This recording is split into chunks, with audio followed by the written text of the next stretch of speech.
जय हिंद दोस्तों, बहुत बहुत स्वागत है आप सभी का हमारे चैनल संयुक्त एकेडमी में। मित्रों, आप सभी लोगों ने बहुत मेहनत किया री एग्ज़ाम करवाने के लिए। तो देखिए, री एग्ज़ाम की डेट आ गई है। आप लोगों ने इसके बीच में इंतज़ार भी किया और आप लोग लग रहा था कि डेट कब आएगी।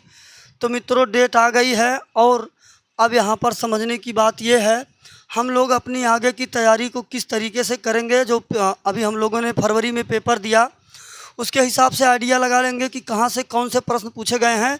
तो मित्रों, उसमें हिंदी आपकी बहुत ज़्यादा भूमिका निभाएगी। हिंदी से देखिए काफ़ी क्वेश्चन गलती हुई थी, तो अब की बार वो गलती नहीं करना है और हम लोगों को हिंदी में एक भी नहीं गलती करना है। उसके लिए हम लोग हिंदी पूरा पढ़ेंगे, ज़बरदस्त एकदम कंप्लीट। पहले हम आप लोगों को बहुत आसान भाषा में, नॉर्मल भाषा में पूरा मैटर समझाएंगे, फिर लास्ट में आपको रिवीजन के लिए जितने भी प्रीवियस ईयर के उस टॉपिक से प्रश्न पूछे गए हैं तो हम लोग करेंगे। मित्रों, हम लोग हिंदी में सबसे पहले संज्ञा से अव्यय तक पढ़ेंगे। जब आप व्याकरण में संज्ञा से अव्यय तक की चीज़ें सीख लेंगे तो आपका व्याकरण पूरा का पूरा आसान हो जाएगा। आप इसमें 100% अंक करके आएंगे।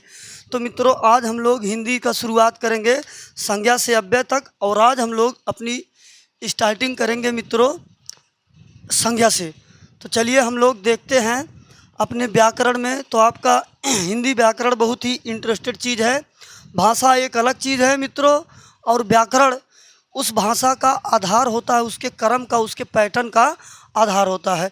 तो देखिए, सबसे पहले हम बात करेंगे शब्द की। शब्द क्या होते हैं? तो मित्रों, कई वर्णों से और मात्राओं से मिलकर आपका शब्द बनता है। अच्छा, शब्द कई वर्णों से मिलकर बनता है। जैसे मैंने कह दिया राम, तो राम आपका यहाँ पर शब्द है। इसमें 3 वर्ण मिले हैं, रा, आ और माँ। ये आपके वर्ण है। अगर हम इसको स्पेलिंग लिखते हैं इसकी, तो हम कहेंगे रा और बड़ा आ और आपको माँ और लास्ट में आपको छोटा आ मिलेगा। ये सब मिलकर मित्रों क्या बना है? राम। और राम एक शब्द है। अच्छा, अगर आप ये समझ रहे हैं कि शब्द है तो चलिए ठीक है, बताइए पद क्या होता है? अगर शब्द है राम, तो बताइए पद क्या होता है? आपको थोड़ा सा समय देते हैं, सोचिए, बताइए पद क्या होता है। तो जब कोई वाक्य लिखा है, जैसे राम जाता है, जब किसी वाक्य में कोई शब्द बंध जाएगा तब वह शब्द नहीं कहलाएगा, पद कहलाएगा। ये देखिए मित्रों, ये राम जो यहाँ पर आया है, ये यहाँ पर पद है। अगर राम को अकेले स्वतंत्र रूप में लिखेंगे, अगर किसी भी शब्द को आप स्वतंत्र रूप से लिखते हैं तब वो शब्द कहलाएगा, और किसी वाक्य में रहेगा बीच में पदबंध में तो वह आपका पद कहलाएगा। ये मित्रों शब्द में और पद में देखिए, दोनों शब्द हैं तो एक ही, लेकिन उनका समझने का मतलब थोड़ा सा अलग है। शब्द स्वतंत्र होता है, पद बीच में आता है मित्रों। अब हम बात करेंगे इन्हीं पद के बारे में। देखिए मित्रों, पूरा का पूरा व्याकरण किस पर आधारित होगा? शब्दों पर आधारित होगा। जब शब्दों पर आधारित होगा तो शब्दों के ही बारे में पूरा जानना है। जिस दिन शब्द आप जान जाते हैं तो पूरा का पूरा व्याकरण हो या कोई सी भी भाषा हो, उस भाषा में आपको पकड़ एकदम अच्छी हो जाएगी। तो मित्रों, पद आपके मुख्यतः 5 भागों में बांटा गया है पदों को। फिर उसके बाद जो चीज़ें आती हैं उसी के भाग होते हैं। तो वह पद के 5 भाग हैं मित्रों। संज्ञा, नोट कर लेना, बैठे मत रहो। संज्ञा, सर्वनाम, विशेषण, क्रिया, अव्यय। तो इन सब ये पद के मित्रों भाग हैं। अब इन पदों के बारे में जान लेते हैं थोड़ा से, उसके बाद चलते हैं हम लोग अपने टॉपिक पर। देखिए मित्रों, संज्ञा जो नाम का बोध कराएगा, जो नाम के बारे में बताएगा। किसी का भी नाम होगा, नाम हो या उपनाम हो, वो आपको संज्ञा से पता चलेगा। सर्वनाम जो सभी का नाम होगा वह सर्वनाम कहलाएगा। आप, मैं, वह, तुम, ये सर्वनाम हो गया मित्रों। हम बात करेंगे विशेषण की। विशेषता बताने वाले शब्द विशेषण कहलाते हैं। काला, गोरा, ऊंचा, मीठा। क्रिया, जो काम होगा वह क्रिया कहलाएगी। उठना, दौड़ना, बैठना, रोना, ये आपकी क्रिया है मित्रों। बात करेंगे अव्यय, जिसके टुकड़े ना हो सके, जिसको खंडित ना किया जा सके, वह मित्रों अव्यय कहलाता है। ध्यान रखिएगा, अव्यय के टुकड़े नहीं किए जा सकते हैं, वह अपने आप में स्वतंत्र रूप से रहता है। हाँ, किसी के साथ में लगकर उसका अर्थ परिवर्तित कर देता है, तो मित्रों वो अव्यय है। ध्यान रखिएगा। और आज हम लोगों का इस पद में शब्दों के ही बारे में तो जानना है। हम लोग आज इस पद में संज्ञा अर्थात नाम के बारे में, आप सभी का नाम होता है, नाम के बारे में सीखेंगे। तो चलिए हम लोग देखते हैं संज्ञा के बारे में।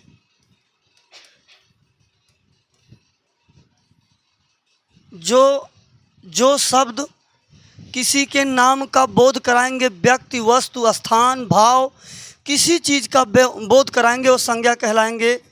व्यक्ति का, वस्तु का, स्थान का, भाव का, संख्या का, जो किसी के भी नाम का बोध कराएगा मित्रों, वह अपना संज्ञा कहलाएगा। कहने का मतलब संज्ञा नाम है। और आपकी संज्ञा 5 प्रकार की होती है। आपकी संज्ञा मित्रों 5 प्रकार की होती है। इसके बारे में आप अच्छे से समझ लीजिए। पहली तो है आपकी व्यक्तिवाचक संज्ञा, और दूसरी आपकी है जातिवाचक संज्ञा,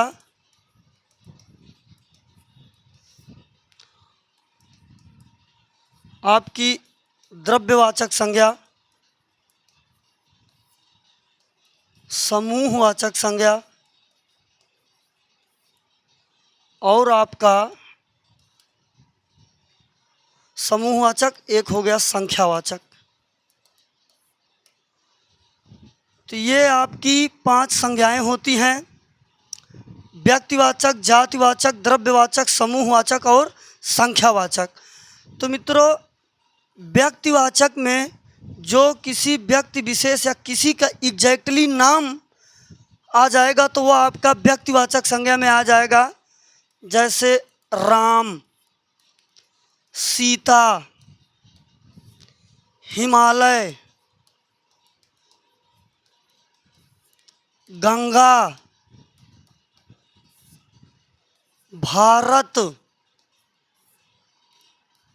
उत्तर प्रदेश।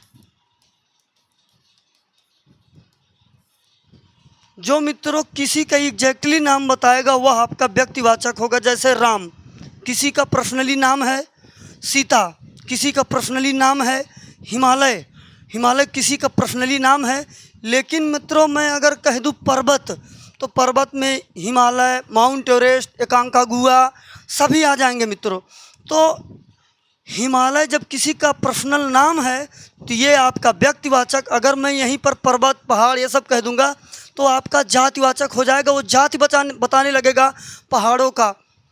गंगा, ये देखिए मित्रों गंगा एक नाम है नदी का। अगर मैं नदी कह दूंगा तो वो जाति बताएगी नदियों की, लेकिन मैंने गंगा एक स्पेशली नदी है गंगा ही, तो यहाँ पर ये मित्रों आपका व्यक्तिवाचक संज्ञा हो जाएगी। भारत, वैसे तो दुनिया में बहुत सारे देश हैं, लेकिन मैंने एग्जैक्टली नाम ले लिया है भारत। मैं अगर देश कह दूँ, पता नहीं कौन से देश, सभी देशों का जाति बताने लगेगा तो देश आपका जातिवाचक संज्ञा होगा। लेकिन भारत एग्जैक्टली नाम आया है तो आपका ये व्यक्तिवाचक संज्ञा होगा। किसी का भी नाम हो, जैसे उत्तर प्रदेश, अब उत्तर प्रदेश में एग्जैक्टली नाम ले रहा हूँ, अगर मैं राज्य कह दूंगा, पता नहीं कौन सी राज्य की बात कर रहा है, तो वहाँ पर वो जातिवाचक संज्ञा हो जाएगी। अगर नाम लूँगा तो व्यक्तिवाचक। जैसे आपका मैंने कह दिया देश, राज्य, पर्वत, नदी, लड़का, वकील, डॉक्टर, ये सब मित्रों आपके व्यक्तिवाचक संज्ञा में आ जाएंगे। क्यों? क्योंकि मित्रों देश, क्या मैंने किसी का एग्जैक्टली नाम लिया है? नहीं, ये देश जो है जातिवाचक संज्ञा होगा, सभी देशों का जाति का बोध करा रहा। राज्य, मैंने किसी स्पेशल का नाम नहीं लिया है, ये जातिवाचक संज्ञा हो गया। पर्वत, बहुत सारे पर्वत हैं, मैंने किसी पर्वत का नाम नहीं लिया, सभी पर्वतों का बोध करा रहा। पर्वत, पहाड़, झरना, दर्रा। दर्रा, मैं अभी किसी एक दर्रे का नाम ले लूँ, जोजिला दर्रा, तो वो आपका हो जाएगा व्यक्तिवाचक। लेकिन मैं यहाँ पर सिर्फ दर्रा कहूँगा तो आपका हो जाएगा जातिवाचक। ये देखिए यहाँ पर नदी, नदी जाति बता रही नदियों की। अगर मैं गंगा, यमुना, सरस्वती, गोदावरी किसी का नाम लूँगा तो वो आपकी व्यक्तिवाचक हो जाएगी। मैं बात करूँगा लड़का, मैंने किसी का स्पेशली नाम नहीं लिया है। ये देखिए लड़का एक लिंग बता रहा है, तो यहाँ मैंने किसी एक लड़के का नाम नहीं लिया। राम, मोहन, श्याम, सभी लड़कों का ये जाति बता रहा है। वकील, वकील कोई भी हो सकता है, लड़का भी लड़की, मतलब वकील की ये जाति बता रहा, जातिवाचक संज्ञा हो गया। डॉक्टर, ये जातिवाचक संज्ञा आपका हो गया। तो मित्रों हम उम्मीद करते हैं आपको व्यक्तिवाचक संज्ञा और जातिवाचक संज्ञा बहुत अच्छे से समझ में आई होगी। अब हम बात करेंगे मित्रों संख्यावाचक, नहीं मित्रों इसको हम लोग भाववाचक कहेंगे। संख्यावाचक को आप इसी समूह में काउंट कर लीजिएगा, ध्यान रखिएगा। भाववाचक यहाँ रखेंगे, संख्यावाचक को हम लोग समूह में ऐड कर लेंगे, ध्यान रखेंगे। एक वचन बहुवचन ध्यान रखेंगे तो अपना मैटर इसी में कंप्लीट हो जाएगा, उसको अलग से करने की ज़रूरत नहीं है। यही पाँच ही एग्जैक्टली हैं, इसी में जितनी संज्ञाएं हैं सभी को कन्वर्ट कर दिया जाता है। अब मित्रों हम बात करेंगे द्रव्यवाचक की। तो द्रव्यवाचक जिसमें किसी पदार्थ, जो भी वस्तुएं हैं, पदार्थ का बोध होगा, किससे मिलकर बनी है, संगठन, परमाणुओं का बोध होगा, तो आपका मित्रों द्रव्यवाचक हो जाएगी। कोई भी पदार्थ हो, कोई भी द्रव्य हो, वो तीन अवस्थाओं में होता है मित्रों, ठोस, द्रव, गैस, इन तीन अवस्थाओं में होता है। और जो भी पदार्थ इनमें आएंगे वह सभी द्रव्यवाचक में रखे जाएंगे मित्रों। जैसे कि ठोस में तुम्हारा हो गया सोना, चांदी, लोहा, कोबाल्ट, निकिल, सोडियम, तो ये सब मित्रों क्या हो गए आपके ठोस द्रव्यवाचक संज्ञा। ये देखिए सोना, चांदी, ये सब द्रव्यों के नाम हैं मित्रों। आपका द्रव में पानी हो गया, तेल हो गया, केरोसिन हो गया, पेट्रोल हो गया, ये सब आपके मित्रों द्रव्यवाचक संज्ञा में आएंगे, ध्यान रखिएगा। ये सभी द्रव हैं। Gas, carbon dioxide, oxygen gas, nitrogen gas, धुआं, ध्यान रखिएगा मित्रों, धुआं भी एक हाइड्रोकार्बन पदार्थ है, इसलिए उसको हम लोग द्रव्यवाचक में रखते हैं, ध्यान रखिएगा। धुआं, और धुआं ध्यान रखना मित्रों वर्तनी है। अब की बार जो आर का पेपर रद्द हुआ है उसमें पूछा था वर्तनी, ये धुआं का वर्तनी शुद्ध लिखा गया है। धुआं आपका द्रव्यवाचक समूह है, ध्यान रखिएगा मित्रों। अब हम बात करेंगे समूहवाचक की, जिसमें मित्रों आपका समूह का बोध होगा, वह है आपका समूहवाचक संज्ञा का उदाहरण होगा। जैसे आपका हो गया, हम बात करेंगे यहाँ पर मित्रों समूहवाचक की। जैसे हो गया जनता, परिवार, सभा, झुंड। देखिए मित्रों इन शब्दों से आपको किसी एक का बोध नहीं हो रहा, किसी समूह का बोध हो रहा है। जनता, एक लोगों के मिलने से जनता नहीं होती है, कई लोगों के मिलने से क्या होती है, जनता होता है। परिवार, एक लोग से परिवार नहीं होता है, एक से अधिक लोग ही होते हैं परिवार में। सभा, कई लोग मिलते हैं तब सभा बनती है। झुंड, कई लोगों के ग्रुप को क्या कहते हैं मित्रों, झुंड। तो नाम से ही एकदम स्पष्ट है, जहाँ पर आपको समूह का अनुभव हो जाएगा वह समूहवाचक संज्ञा होगी। मित्रों, अभी जब आपको प्रश्न करवाएंगे जो प्रीवियस ईयर में पूछे गए हैं वह सभी आपको बहुत आसान लगेंगे, बहुत आसान से आप कर पाएंगे। तो मित्रों, हम उम्मीद करते हैं आपको समूहवाचक संज्ञा समझ में आई होगी। चलिए अब हम बात करते हैं भाववाचक की। आपकी मित्रों अंतिम बस्ती है भाववाचक संज्ञा।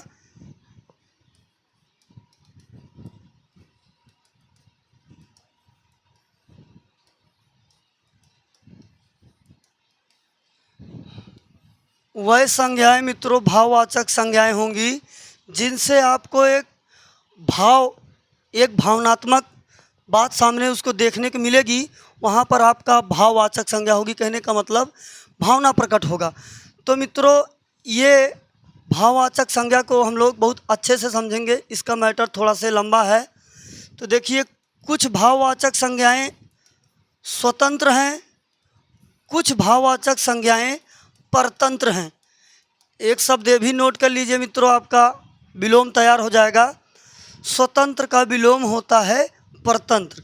स्वतंत्र मतलब जो किसी के अधीन ना हो, परतंत्र मतलब जो किसी के अधीन हो। तो मित्रों, कुछ भाववाचक संज्ञाएं स्वतंत्र हैं और कुछ भाववाचक संज्ञाएं किसी अन्य की सहायता से व्यक्त की जाती हैं। जैसे स्वतंत्र में आपका हो गया ईर्ष्या ले लो, द्वेष ले लो, दुख ले लो,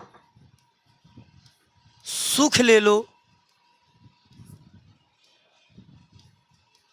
दर्द ले लो। तो मित्रों, ये सब संज्ञाएं आपकी स्वतंत्र रूप से हैं और ये भाववाचक संज्ञाएं हैं। देखिए, आपको इनसे एक भाव मिल रहा है। तो ये सभी भाववाचक संज्ञाएं हैं जो स्वतंत्र रूप से प्रयोग होती हैं। कुछ भाववाचक संज्ञाएं परतंत्र हैं जो किसी की सहायता से व्यक्त की जाती हैं, वह संज्ञाएं परतंत्र हैं। तो मित्रों, वह प्रत्यय लगाकर व्यक्त की जाती हैं। जैसे कि आपकी जो संज्ञाएं हैं, विशेषण हैं, अव्यय हैं, क्रिया है, उन सब में प्रत्यय लगाकर हम लोग भाववाचक संज्ञा बनाते हैं। जैसे मित्रों, आपकी ये है त्वा, हट, ता, ई। इन सब प्रत्ययों को मिलाकर मित्रों हम लोग भाववाचक संज्ञाएं बनाते हैं और ये आपकी विशेषण में, क्रिया विशेषण में, अव्यय में, इन सब में जुड़कर बनती हैं। तो मित्रों, चलिए हम लोग देखते हैं ये कैसे बनती हैं। कुछ भाववाचक संज्ञाएं स्वतंत्र होती हैं, कुछ परतंत्र होती हैं। और मित्रों, जो परतंत्र होती हैं जातिवाचक संज्ञा से बनती हैं। ध्यान रखिएगा, हम लोग उसमें आव, त्वा, पन, अन, इमा, ई, ता, हट आदि प्रत्यय जोड़ देते हैं। किसमें? जातिवाचक संज्ञा में, सर्वनाम में, विशेषण में, क्रिया में, अव्यय में। तो वो मित्रों आपकी भाववाचक संज्ञा बन जाती है। एक बार फिर से समझिएगा, भाववाचक संज्ञा प्राप्त करने के लिए जातिवाचक संज्ञा, सर्वनाम, विशेषण, क्रिया, अव्यय में आ, त्वा, पन, अन, इमा, ई, ता, हट आदि प्रत्यय जोड़कर आप लोग भाववाचक संज्ञा बना सकते हैं। कहने का मतलब ये मित्रों, कुछ जातिवाचक संज्ञाएं जो हैं उनमें आप सीधा का सीधा ये प्रत्यय लगाकर भाववाचक संज्ञा प्राप्त कर सकते हैं। देखिए कैसे, बहुत अच्छे समझ में आएगा। जैसे पुरुष, पुरुष किसी का नाम नहीं है मित्रों, ये पुरुषों की जाति बता रहा है। अब हम लोग इस पुरुष से भाववाचक संज्ञा बनाएंगे। पुरुष को हम मित्रों कह सकते हैं पुरुषत्व, पुरुषत्व।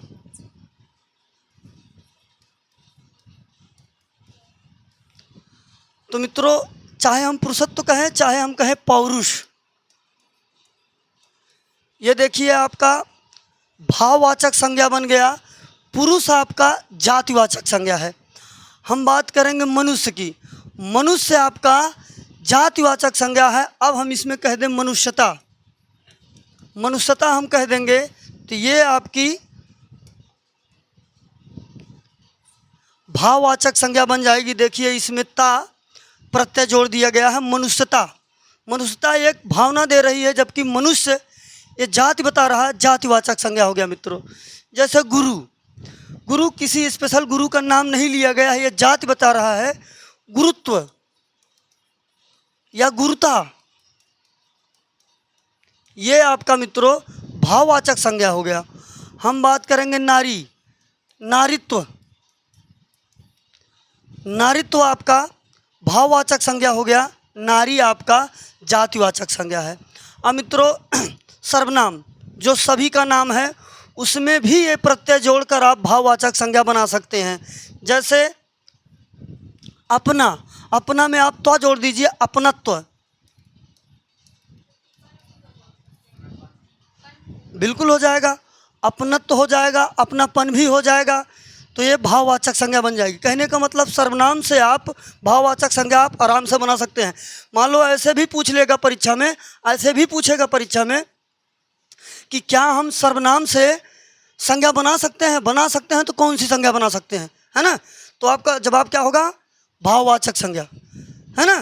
संज्ञा से भी बना सकते हैं, जातिवाचक संज्ञा, जातिवाचक संज्ञा से बना सकते हैं, सर्वनाम से बना सकते हैं, विशेषण से बना सकते हैं, क्रिया से बना सकते हैं, अव्यय से बना सकते हैं। ठीक ना, इतनी बात कंफर्म रखिएगा और कोई कन्फ्यूजन नहीं रखना है। ठीक, कन्फ्यूजन रहेगा तो बता दीजिएगा यहीं। अब जैसे मम, मम को क्या बना सकते हो, ममता भी बना सकते हो, ममत्व भी बना सकते हो ना। ता प्रत्यय जोड़ के और त्वा प्रत्यय जोड़कर क्या बना सकते हो, भाववाचक संज्ञा। किससे, सर्वनाम से।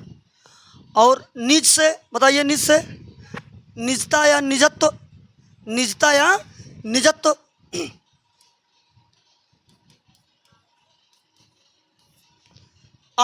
आपका बताइए, ये बहुत अच्छा शब्द है, आपका बताइए। आपका सर्वनाम आपका, आप लोगों को भाववाचक संज्ञा बनाइए, ये बनाइए, बहुत अच्छा है, इसको बताइए आप लोग। तब तक हम लोग आगे देखते हैं। अब हम लोग बनाएंगे क्रिया विशेषण से। आपका दोस्तों बनेगा आपा, कहते नहीं है उसने आपा खो दिया, मतलब अपना संतुलन खो दिया। तो संतुलन क्या है, एक भावना है, भाववाचक संज्ञा है, कंफर्म हुआ, वेरी गुड। अब हम विशेषण से बनाएंगे। विशेषण क्या होता है, जो विशेषता किसी का बताता है। अच्छा, विशेषण जो किसी की विशेषता बताता है। पर विशेषण क्या है,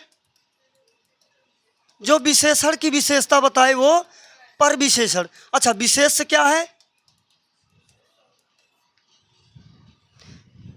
जिसकी विशेषता बताई जाए उसे विशेष कहते हैं, जो विशेषता बताता उसे विशेषण कहते हैं, जो विशेषण की विशेषता बताता उसे पर विशेषण।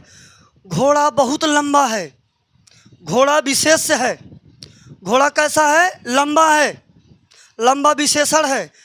घोड़ा कितना लंबा है, बहुत लंबा है, बहुत क्या है, वेरी गुड। अब हम कहेंगे सुंदर, सुंदर देखिए विशेषण है कि नहीं, विशेषता बताता है। तो चलिए अब इससे भाववाचक संज्ञा बनाइए, सुंदरता। सुंदरता देखिए भावना नहीं है, सुंदरता। क्या सुंदरता को, सुंदरता को चख सकते हो, नहीं चख सकते, क्या कर सकते हैं, महसूस कर सकते हैं ना। हाथ तो लोग, चलिए नहीं, सौंदर्य होगा, सौंदर्य होगा। आप सुंदरता भी कह सकते हैं और सौंदर्य भी कह सकते हैं। वीर, वीरता, वीरत्व भी हो सकता है, लेकिन पहली प्राथमिकता किसको देनी है, वीरत्व। देखिए कुछ शब्द लिंग वचन कारक की दृष्टि से वही परफेक्ट माने जाते हैं, होगा तो मतलब उनका भी वही, लेकिन लिंग कारक और सबकी दृष्टि से, वचन की दृष्टि से वो परफेक्ट शब्द को ही मान्य किया जाता है ना, वेरी गुड। अब हम बात करेंगे धीर की। धीर का हो जाएगा धैर्य या फिर धीरता, है ना, धैर्य या फिर धीरता। बड़ा का बड़प्पन, नहीं, बड़प्पन ना, बड़ाई कैसे होगा? बड़ाई तो खुद विशेषण हो गया ना। मैं राम की बहुत बड़ाई कर, वह राम की बहुत बड़ाई करता है, बड़ाई करना विशेषण हो गया ना।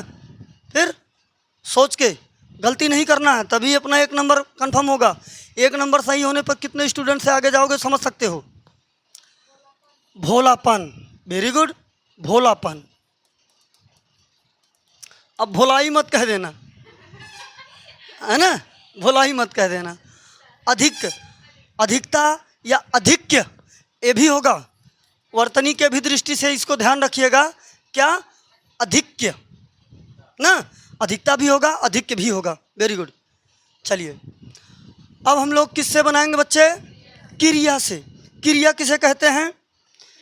जिस शब्द से किसी कार्य का होना पाया जाए वहाँ पर क्रिया होती है ना। कुछ काम होना चाहिए, रोना, दौड़ना, उठना, बैठना, गाना ना। क्रियाएं बहुत प्रकार की होती है, सकर्मक, अकर्मक। तो चलिए हम क्रिया देखिए, जैसे घबराना क्रिया है, थकना क्रिया है, मिलना क्रिया है, चढ़ना क्रिया है, भटकना क्रिया है, रोना क्रिया है। अब बताइए घबराना का क्या बनेगा? घबराहट। शाबाश, घबराहट। क्या प्रत्यय लगा है? हट, हट लगा है। क्या लगा है? हट लगा है। थकान, थकान। क्या? मिलना का होगा मिलान। मिलाना तो अलग शब्द हो जाएगा ना, आप मिला रहे हैं, मिलान वो स्वतः से मिल रहा है। देखो शब्दों पे बहुत अच्छे से ध्यान देना बच्चे ना। चढ़ना, चढ़ाई। चढ़ना का क्या होगा? चढ़ाई। देखिए भावना नहीं आ रहा है, चढ़ाई ना, भावना आ रही है आपको। क्या लग रहा है कि क्रिया हो सकती है या सर्वनाम? स्पष्ट, स्पष्ट एकदम है, जरा से भी अपना दिमाग लगाया जाएगा। शब्द देखिए कितने अच्छे से क्लियर हो रहे हैं। चढ़ना का चढ़ाई कहते हैं। भैया चढ़ाई बहुत कठिन है, भावना हुआ चढ़ाई ना, काम नहीं हो रहा है, एक भावना व्यक्त हो रहा है, तो भाववाचक संज्ञा है चढ़ाई। भटकना, भटकाव। भटकाना भी तो देखिए गलत भावना चली गई ना। भटकाना, कोई कम कर रहा है, काम करता आ गया ना, भटकाव। कहते नहीं हैं राम मंदिर में बहुत भटकाव है और टपकती भी है। रोना, रुलाई। देखिए भावना आया ना भैया, रुलाई। कभी हंस भी दिया करो। अव्यय से, अव्यय क्या होता है बच्चे? जिसके टुकड़े ना हो ना। जैसे अव्यय क्या हो जाएगा? जल। जल क्या हो जाएगा? अव्यय शब्द है, तोड़ सकते हो? नहीं जी, बिल्कुल ना। चलिए दूर, दूर पहले तो ऐसे समझ लो, दूर क्या तोड़ सकते हो? निकट, विच्छेद भी नहीं होगा। नीचे, समीप, जो शब्द है नहीं टूटेंगे ना। अव्यय भी क्लियर हुआ साथ में, शाबाश। दूर का दूरी या दूरस्थ, दूरी या दूरस्थ। निकट, निकटता। निकटतम तो संस्कृत हो जाएगा, हिंदी पढ़ लो। नीचे, नीचता मत कह देना, क्या होगा? नीचाई। कहते ना भैया बहुत ऊंचाई बा वहाँ बहुत नीचाई बा, ऐसा तो नहीं कह देते वहाँ नीचे बहुत नीचता हो, नहीं कहेंगे ना बेटा, नीचता नहीं कहेंगे। समीप, समीपस्थ भी कह सकते हैं, समीपता कह देंगे। क्लियर हुआ? Very good. तो इतना अपना भाववाचक संज्ञा में मैटर था। ठीक बच्चे? अच्छा चलिए जरा से थोड़ा से और मैटर देखते हैं। संज्ञा कई प्रकार की होती है। अभी तो संज्ञा को ऐसे हम दो रूप में देखते हैं। संज्ञा को एक तो हम लोग कहते हैं 3 प्रकार की होती है, एक कहते हैं 5 प्रकार की। कहते हैं कहीं से भी कुछ भी नहीं छोड़ेंगे हम लोग, पूरा कन्फर्म, ताकि गलती का कोई चांस ना हो। 1 नंबर हम लोगों को कंफर्म कर लेना है उस चैप्टर से बच्चे, है ना। इस तरीके से तैयार ही किया हूँ। अब ये 3 प्रकार की संज्ञा होती है बनावट या व्युत्पत्ति के हिसाब से। बनावट या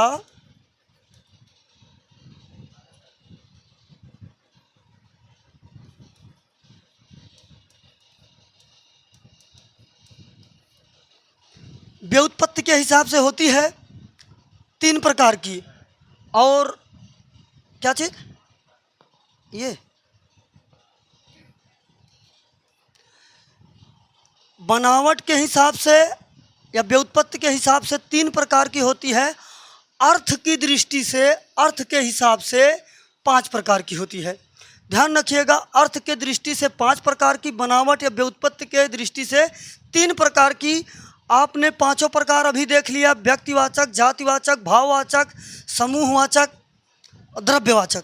आपने 5 देखा। अब ये 3 है। एक तो रूढ़, यौगिक, योग रूढ़। भाई शब्दों की पहचान होती है। रूढ़ वह शब्द जिसका आप लोग टुकड़े नहीं कर सकते हैं, छोटा नहीं होगा, और रूढ़ में आएगा।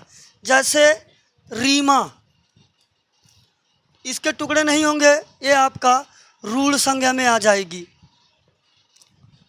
आपका हो गया पानी, इसके टुकड़े नहीं होंगे, ये आपका रूढ़ में आ गया। हम बात करेंगे यौगिक में, जैसे बनावट, घबराहट, ये 2 शब्दों से मिलकर बना है। तो क्या आप देख रहे हैं, बनावट या व्युत्पत्ति के हिसाब से देख रहे हैं ना। शब्दों की दृष्टि ही देख के आप बता दे रहे हैं, बहुत कुछ माइंड नहीं लगाना है इसमें। तो आप सीधे बनावट, घबराहट देख के क्या कह सकते हैं कि ये यौगिक है, 2 शब्दों से मिलकर बने हैं। अच्छा, योग रूढ़ क्या होता है, पर्यायवाची शब्द।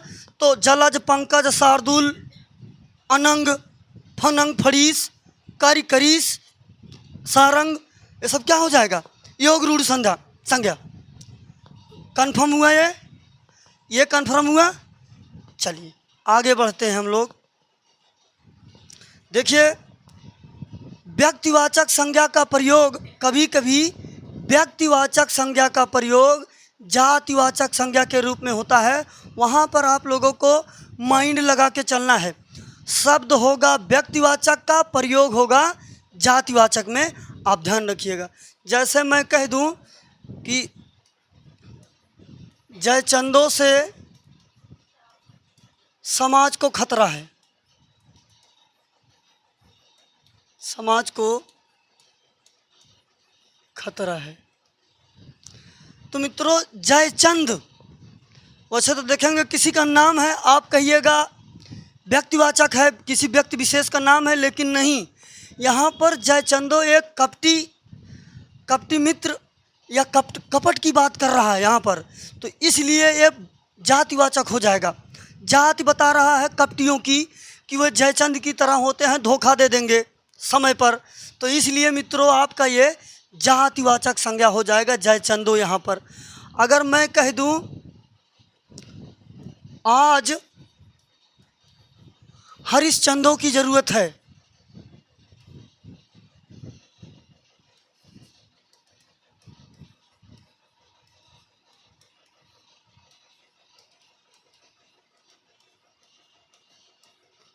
तो मित्रों यहाँ पर ये जो हरिश्चंदो शब्द आया है, तो हरिश्चंद किसी स्पेशल नाम नहीं है। यहाँ पर मित्रों ये व्यक्ति को नहीं बता रहा है, ईमानदार व्यक्तियों की श्रेणी का बोध करवा रहा है। हरिश्चंद बहुत दानी आदमी थे, तो दानियों की श्रेणी का बोध करा रहा है, इसलिए यहाँ पर हरिश्चंदो आपका जातिवाचक संज्ञा के रूप में प्रयोग हुआ है। जैसे मैं कह दूँ रामचरितमानस हिंदुओं की बाइबल है, तो रामचरितमानस हिंदुओं की बाइबल है, तो यहाँ पर बाइबल किसी स्पेशल ग्रंथ का नाम है। अगर मैं ग्रंथ कहता तो आपका वो जातिवाचक होता, जाति लिखा है मित्रों यहाँ पर, जातिवाचक होता। लेकिन यहाँ पर ये जो बाइबल एक उदाहरण के रूप में बहुत पवित्र पुस्तक कहा जा रहा है, कि इसी के तरीके होने चाहिए, बहुत महान ग्रंथ के रूप में दिखाया जा रहा है। इसलिए बाइबल आपका जातिवाचक होगा, ना कि व्यक्तिवाचक होगा, क्योंकि ये उदाहरण दिया रहा बाइबल की तरह होना चाहिए, एक भावनात्मक। तो व्यक्तिवाचक संज्ञा का प्रयोग जातिवाचक संज्ञा के रूप में भी होता है। जातिवाचक संज्ञा का प्रयोग सीधे सीधे व्यक्तिवाचक संज्ञा के रूप में भी होता है, जातिवाचक संज्ञा का प्रयोग व्यक्तिवाचक संज्ञा के रूप में होता है। जैसे पंडित जी भारत के पहले प्रधानमंत्री थे। तो मित्रों, अब पंडित शब्द बुद्धिमानों का बोध करवा रहा है, किसी जाति का बोध करवा रहा है, बुद्धिमानों की श्रेणी का।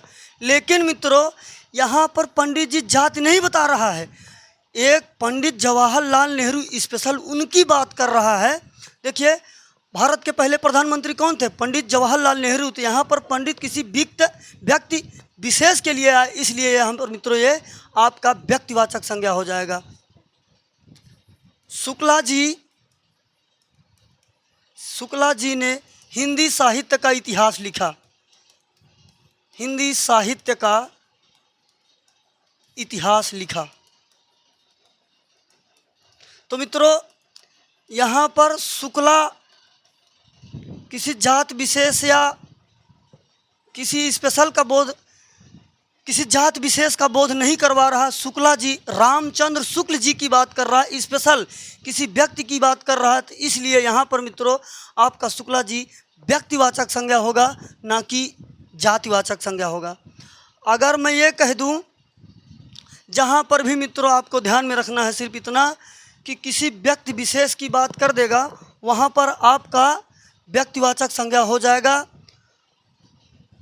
आपको वाक्य की भावना को ध्यान से पढ़ना है, उसके अर्थ को जैसे ही आप अर्थ समझ लेंगे तुरंत हो जाएगा। जैसे मैं कह दूं, गोस्वामी जी ने रामचरितमानस की रचना की, गोस्वामी जी ने रामचरितमानस की रचना की।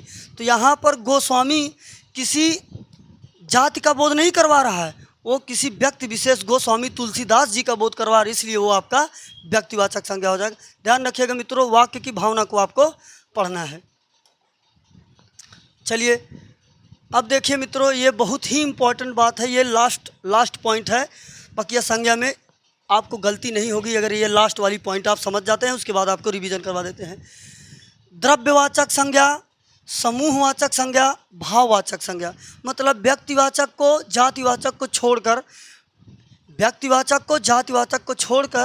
द्रव्यवाचक, समूहवाचक, भाववाचक संज्ञाओं का प्रयोग व्यक्तिवाचक के रूप में होता है।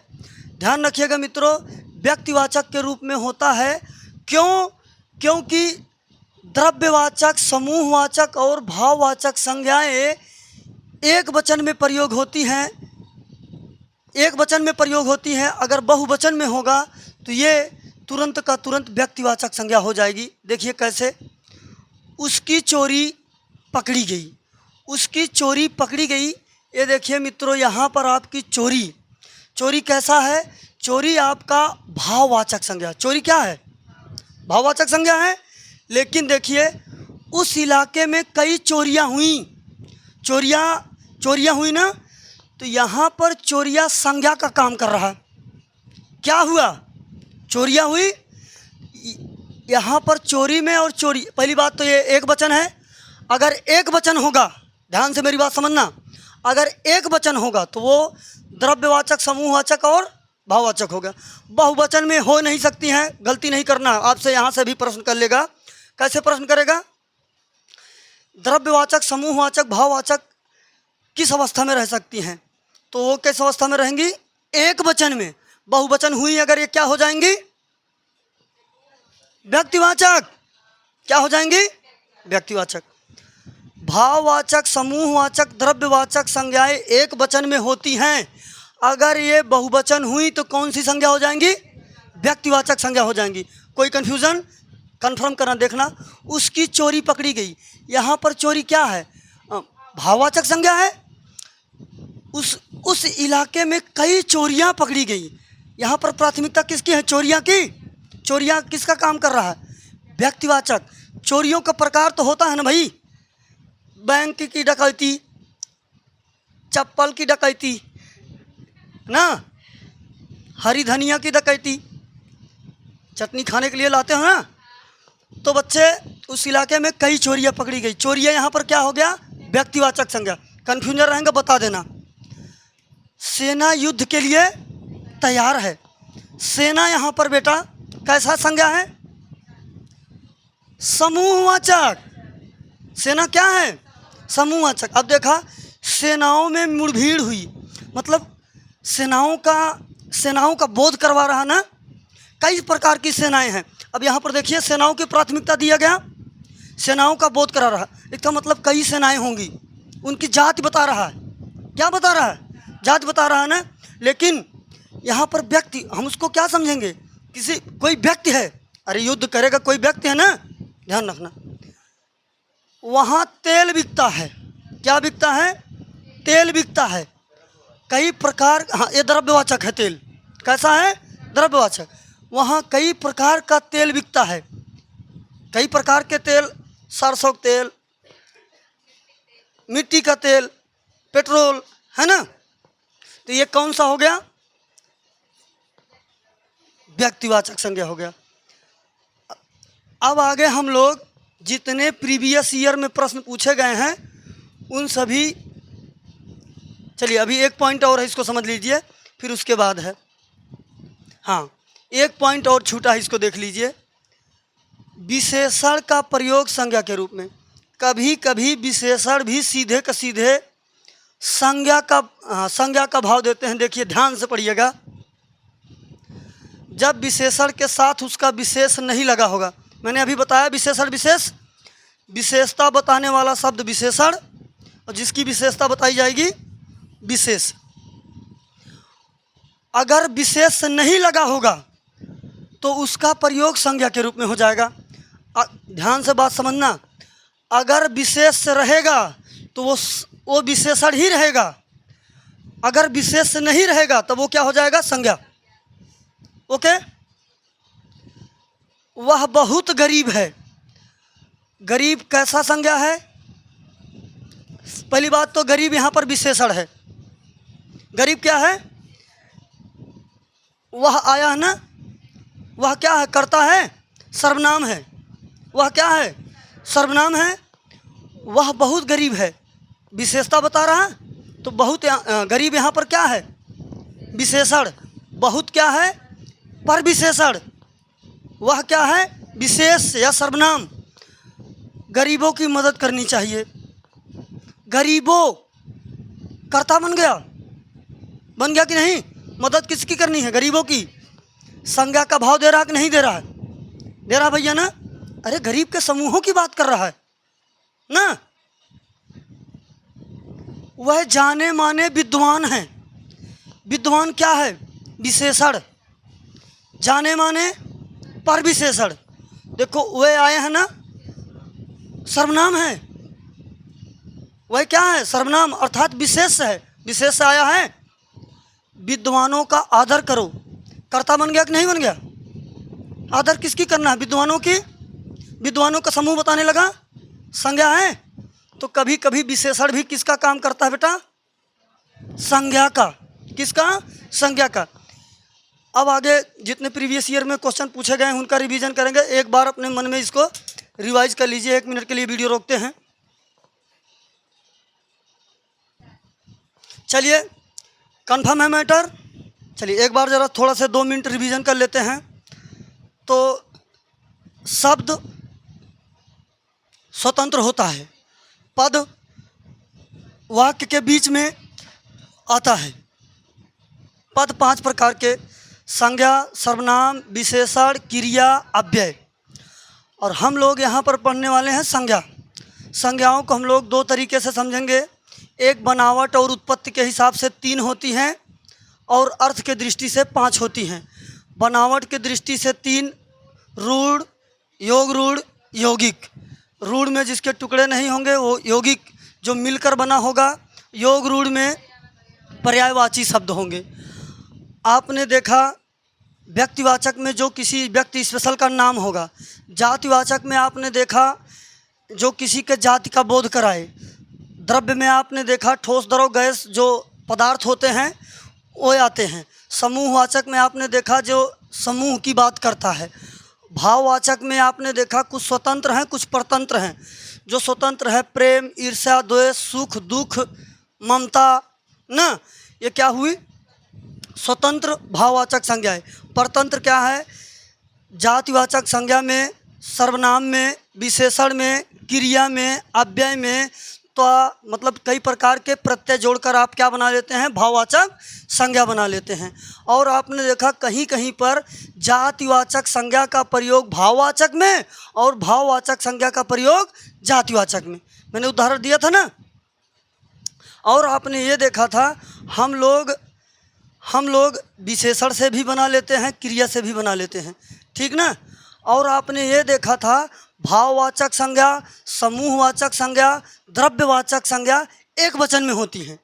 किस में होती हैं? एक वचन में होती हैं। बहुवचन में होने पर वह संज्ञा बन जाती हैं। क्या बन जाती हैं? संज्ञा तो रहती हैं। कौन सी संज्ञा बन जाती हैं ये बताइए? व्यक्तिवाचक संज्ञा बन जाती हैं। वह क्या बन जाती हैं? व्यक्तिवाचक संज्ञा बन जाती है। और कहीं कहीं पर विशेषण किसका काम करता है? संज्ञा का काम करता है। कब? जब विशेष से नहीं रहता उसके साथ में, तब ना बच्चे। चलिए अब चलते हैं अपने पहला प्रश्न है, वस्तु, स्थान, भाव या विचार के घोतक शब्दों को क्या कहा जाता है?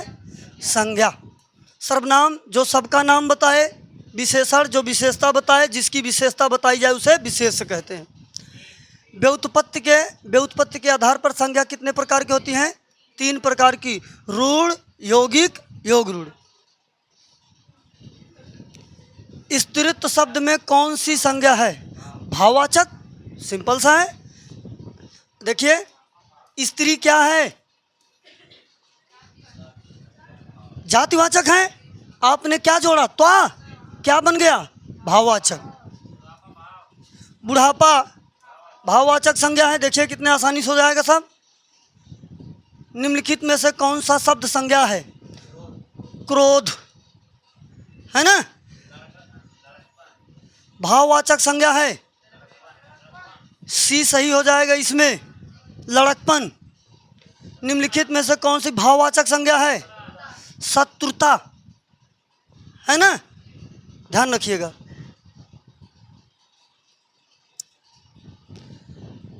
अर्थ के विचार से संज्ञा कितने प्रकार की? 5। अभी हम लोगों ने देखा निम्नलिखित में से कौन सी व्यक्तिवाचक संज्ञा है? व्यक्तिवाचक। यमुना किसी व्यक्ति विशेष का नाम बता रहा। अगर मैं नदी कह देता तब जातिवाचक। गाय कैसी संज्ञा है? जातिवाचक। हाँ, कामधेनु गाय है कि दुधारू गाय है कि कौन सी नस्ल की है ना, गायों का ये बोध करवा रही है। जर्सी है। निम्नलिखित में से कौन सा जातिवाचक? बालक। जवान कैसा संज्ञा है?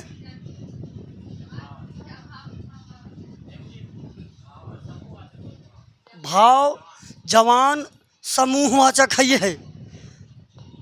सुंदर विशेषण है। सुंदर ता जोड़ के क्या बनाए थे? सुंदरता। भाववाचक संज्ञा, कंफ्यूजन नहीं करना। मनुष्य जातिवाचक, मनुष्यता भाववाचक। संज्ञा के स्थान पर प्रयुक्त होने वाले शब्द क्या कहलाते हैं? सर्वनाम। संज्ञा के स्थान पर सर्वनाम, सभी का नाम, आप, तुम, मैं, वह ना। संज्ञा के स्थान पर सर्वनाम। संज्ञा या सर्वनाम का विशेषता बताने वाले शब्द क्या कहलाते हैं? विशेषण। प्रिय विशेषण के साथ प्रयुक्त होने वाली संज्ञा नहीं है। बताइए, प्रिय किस विशेषण के साथ में प्रयुक्त होने वाली संज्ञा नहीं है? इसमें से विषय, प्रिय, मित्र, बैरी। अरे यार, बैरी कौन सा प्रिय होता है? किसका दुश्मन प्रिय है भाई? है ना, किसी का नहीं है। अगला बताइए, कौन सा शब्द भाववाचक संज्ञा नहीं है? मिठाई पागल द्रव्यवाचक है, ध्यान दे लिया करो। जातिवाचक संज्ञा बताओ बेटा। दुख श्याम सयाना लड़का, जाति।